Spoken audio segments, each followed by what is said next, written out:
Anyway, my name's Tim. I'm an alcoholic. Hi, Tim.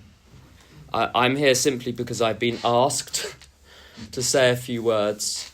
I have no axe to grind. I'm not interested in convincing anyone of anything or persuading anyone to do anything. So if anything I say is helpful, well, that's helpful to you. It's no concern of mine. And if it's not helpful, it's also no concern of mine. All I can do is say a few things that are true for me, and it wouldn't do for us all to be the same. My daily drinking began in January 1989. And I was a teenager living in a country where you could drink lawfully as a teenager. So I did, and I drank daily. I was not in a good condition as a teenager for many reasons, but I wasn't in a parlous condition either. I could sort of manage everyday life. I had something of a future ahead of me. I did have friends. I wouldn't give you tuppence for the quality of those friendships, but there were people there. There was a degree of stability. There was a degree of sanity, although I wasn't in a great state. By January 1993, which is when I called AA, I was in a parlous state. I was drinking a bottle of spirits a day. I was physically very unwell. A friend of mine who was at my first meeting said it looked as though a ghost had walked in the room. I was floridly mentally ill. My behaviour was antisocial. I couldn't work. I barely had any acquaintances left, let alone friends. Although I'd been depressed and anxious as a teenager, those are not uncommon conditions to be found in that age group. But I was, shall we say, off the charts at the end of my drinking. Now, the question which poses itself is, why did I continue to drink through those 4 years? Because it's not as though that terrible downward progression happened all at once. It started literally from the first day of my drinking. I encountered consequences and I experienced forms of darkness I didn't know existed right from the first days and weeks of my drinking. And I was not unaware of this. So why did I do it? That is the big question. Now, the first possible explanation, which I must sweep from the table, is that I was doing this on purpose. If I'd landed in that position in 1993 and was fairly chuffed with it, I might say, well, I did it on purpose, but I was deeply distressed by the condition I was in. I loathed it. I loathed what I was doing to myself. So any sense of I did it because and then presenting reasoning doesn't work.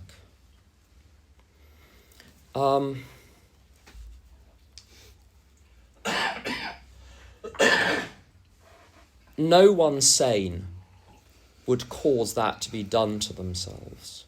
If one caused that to be done to another person, one would be classed quite rightly as psychotic. Except I wasn't generally psychotic. I knew my name. I knew how to cross a road. I knew some basic things. I didn't think I was Napoleon. I didn't think I was Jesus. I didn't think I was a tapioca pudding. I wasn't psychotic, and I certainly wasn't stupid. I did dumb stuff, and I thought stupid things. But I wasn't inherently so stupid I didn't see what alcohol was doing. I mean, the first hangover, one knows it's because of what one drank the night before. There's no doubt about that. And the only explanation which made sense to me was the explanation provided in AA, which is I wasn't acting under my own agency. I was acting under compulsion. And the first compulsion was the compulsion to continue drinking of an evening until I was sick or unconscious or violent. You might explain the first few drinks by saying, well, I enjoyed those. I don't recall any palpable enjoyment from drink number 17, drink number 23. In fact, I was aware of, if I drink another one, I'm going to throw up.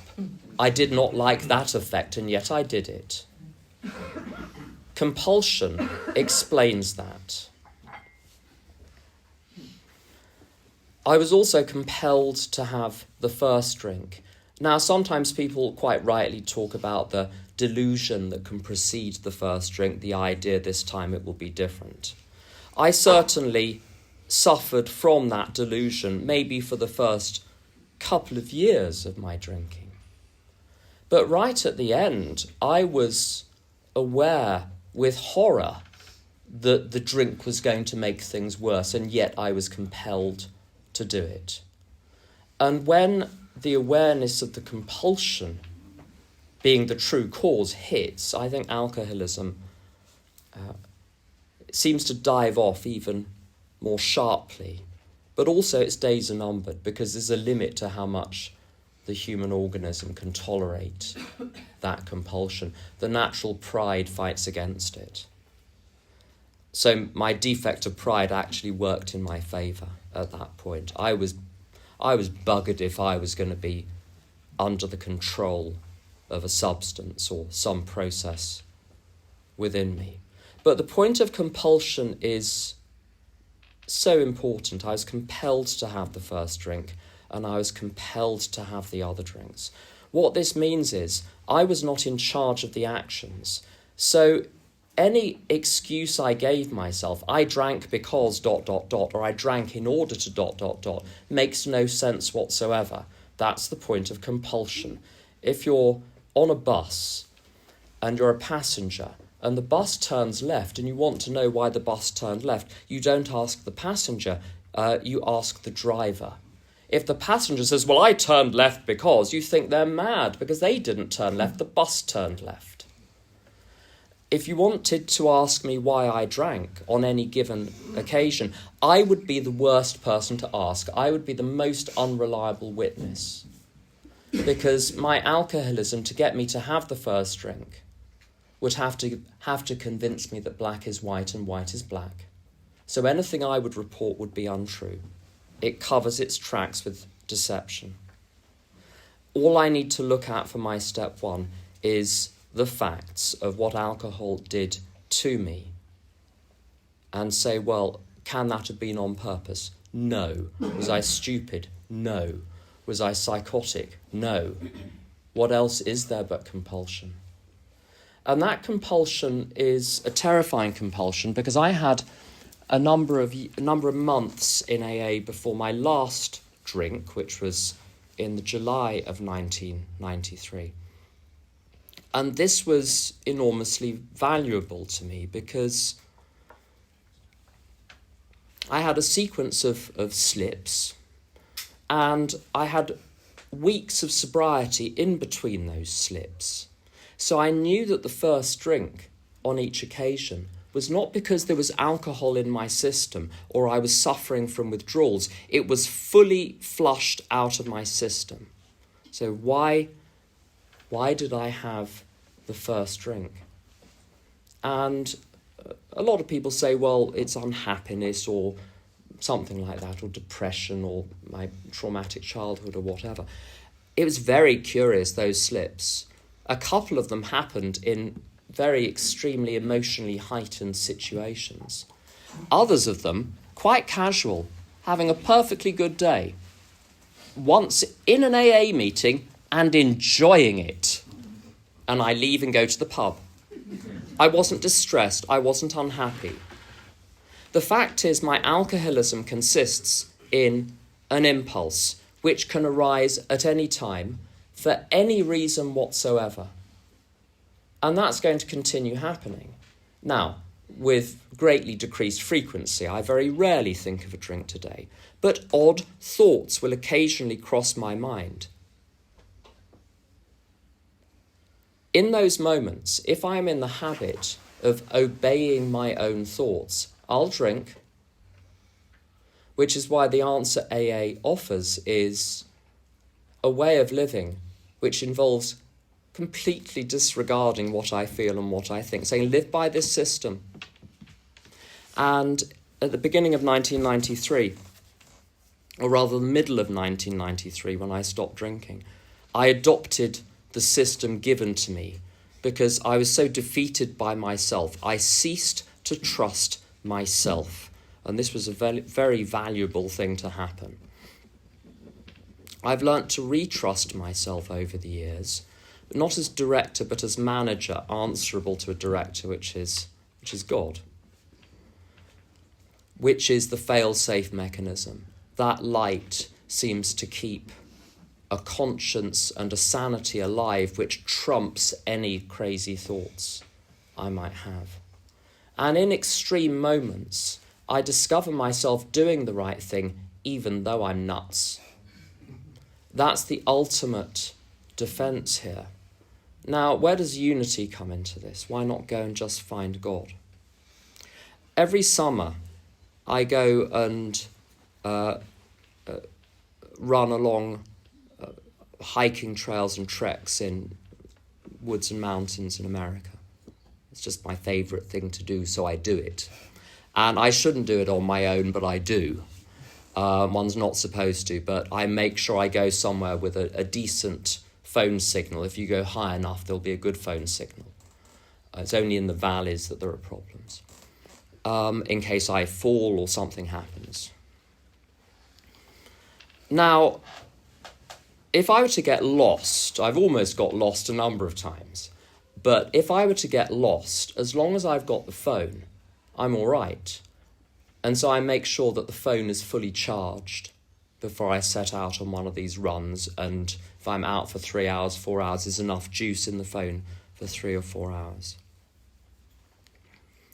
Now, my alcoholism, when I'm left to my own devices, is like being out in the wilderness. I have no way of finding my way home, and my days are numbered.